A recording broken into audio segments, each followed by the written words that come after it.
Adèle a 23 ans. Elle est étudiante en droit et elle a des picotements dans la jambe droite. Elle a déjà eu des picotements quelques mois plus tôt, qui sont rentrés dans l'ordre en quelques semaines. On lui a alors parlé de sciatique. Cette fois-ci, c'est un peu différent, car elle ressent en plus des picotements une lourdeur de la jambe droite. Et elle a perdu ses urines à 2 reprises involontairement. Son médecin généraliste lui a conseillé de passer une IRM du cerveau et de la moelle épinière. Sur le compte-rendu de radiologie, il est conclu à une maladie inflammatoire démyélinisante du système nerveux central.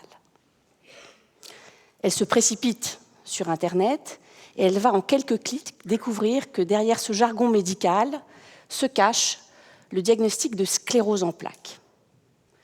C'est alors qu'elle décide de consulter un neurologue pour en savoir un peu plus. Alors que lui dire ? Je pourrais lui répéter ce qui est écrit sur les bonnes pages du web. C'est une maladie qui est aujourd'hui la première cause de handicap chez l'adulte jeune, après les accidents de la voie publique. C'est une maladie fréquente. Elle touche 2,5 millions de personnes dans le monde. 300 000 en Europe, 100 000 en France. La sclérose en plaques touche plus fréquemment les femmes que les hommes, sans qu'on sache vraiment pourquoi. Je pourrais aussi lui parler des 1000 visages de la sclérose en plaques. La sclérose en plaques peut donner des tremblements, des troubles des sensations, des membres, des paralysies, des troubles de concentration, des troubles de la vision, ou encore ce symptôme très sournois qu'est la fatigue, qui peut confiner parfois à l'épuisement. Je devrais certainement aussi lui parler de l'évolution très capricieuse de cette maladie. Les symptômes vont s'installer en quelques jours, vont persister quelques semaines, puis rentrer dans l'ordre. C'est ce qu'on appelle une poussée de la maladie. Les poussées vont se succéder à un rythme complètement erratique, rendant toute prédiction totalement hasardeuse. Sans traitement, les poussées vont se succéder, laissant des séquelles, et l'accumulation de ces séquelles va aboutir à un handicap irréversible. On estime que sans traitement, 30 ans après le début de la maladie, plus de la moitié des personnes qui en souffrent vont devoir se déplacer avec une canne et voir leur périmètre de marche réduit à une centaine de mètres. Alors, d'où vient cette maladie ? Et à défaut de la guérir, comment la maîtriser ? Adèle sait déjà qu'il s'agit d'une maladie du cerveau et de la moelle épinière. Mais l'atteinte du système nerveux central n'est en fait que secondaire à un dysfonctionnement du système immunitaire. Le système immunitaire, vous le savez, c'est notre ami, c'est notre système de défense contre les agents infectieux et contre les cellules tumorales.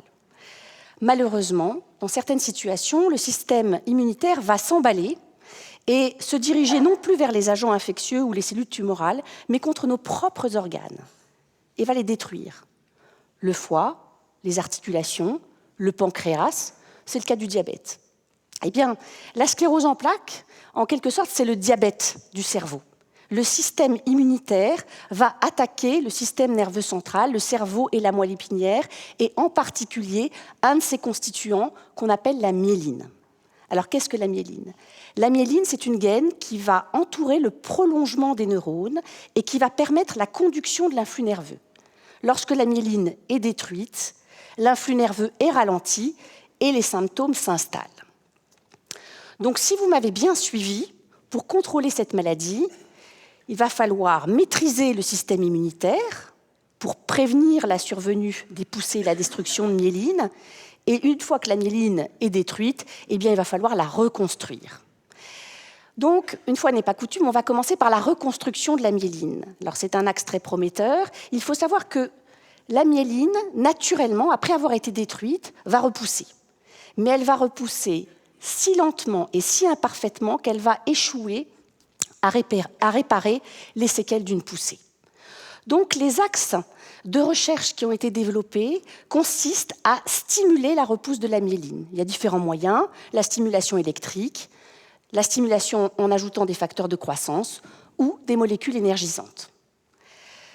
Actuellement, cette recherche est évidemment très prometteuse, mais elle reste à un stade expérimental et on ne dispose pas aujourd'hui de stratégies thérapeutiques de remyélinisation chez l'homme. Il faut donc se tourner vers la prévention, vers le contrôle du système immunitaire. Dans ce domaine, la recherche a considérablement avancé ces 20 dernières années et on dispose de plusieurs molécules qui permettent de contrôler le système immunitaire. Et en particulier, en agissant sur un de ces acteurs, qu'on appelle le lymphocyte. C'est une cellule qui est à l'origine de la destruction de la myéline.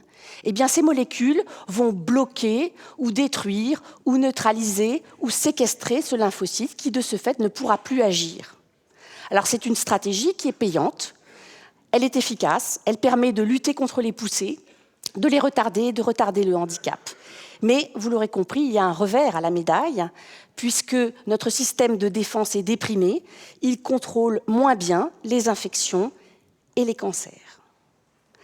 Alors, que vais-je dire à Adèle pour conclure cette consultation?